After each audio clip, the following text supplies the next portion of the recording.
You know, back in the day, when I played Turnip Boy Commits Tax Evasion, it was very reminiscent of the time my father ran a $60 million Ponzi scheme when I was a kid. But recently, Snoozy Kazoo has been cooking, and when I saw that they created a sequel in the Turnip Boy series, Turnip Boy Robs a Bank, I was more than curious to see what our unethical vegetable was getting up to. For those of you who haven't played a Turnip Boy game, let me introduce you to one of the greatest vegetable storytelling games of all time. Imagine VeggieTales with no Jesus, or Plants vs. Zombies with no zombies. That right there is Turnip Boy. It is riddled with fruits, vegetables, bugs, an apocalypse, a mafia, multiple government systems, people who subscribe to my YouTube channel, and a lot of radiation. The fun of the Turnip Boy game is not just completing the main storyline, but all the menial tasks in between, from the rather ironically unfulfilling interactions from all of the plants living their menial lives in the world that has been built around you. In this game, you'll have no shortage of tasks, ranging from stealing birth certificates from orphans to shaking down old people for divorce papers. Maybe you'll be giving the lonely pie some pet rocks.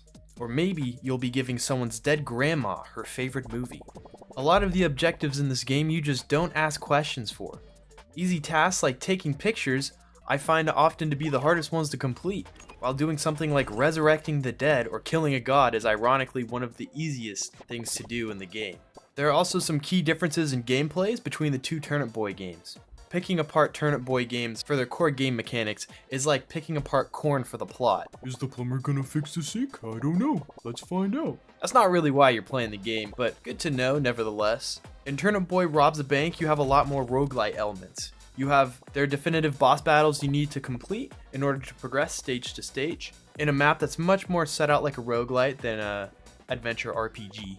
Additionally, because you are repeatedly robbing the same bank over and over and over again, you are set on a strict time limit to complete objectives, boss battles, and all of the attempted dubious muggings, robbings, and explosions that you might want to commit during your time in Stinky's vault. Your home base has very simple progression too, ranging from buffs to your damage, your range, and all of your abilities, to things you can buy on the black market to help you navigate through the map.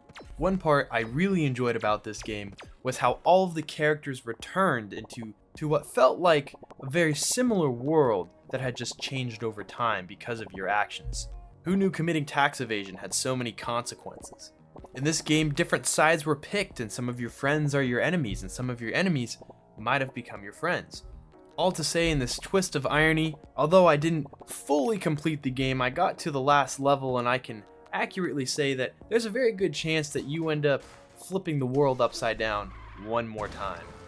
Overall, Turnip Boy Robs a Bank is a solid hoot and a half. If you're looking for something lighthearted, fun and bubbly, but also with that slightly dark twist of humor, I would definitely recommend trying out both this game and Turnip Boy Commits Tax Evasion. Because it's not just about the crimes you commit, it's about the people you meet along the way, and all the other people that you can steal shit from. Well, that's about all I got for today. If you guys enjoyed the video, please be sure to subscribe. I focus on reviewing a lot of fun indie games, kind of newer stuff, not as mainstream. And also, if you like Turnip Boy, please be sure to give it a solid review in the Steam store. Alright, that's all I got for you guys. Toodles!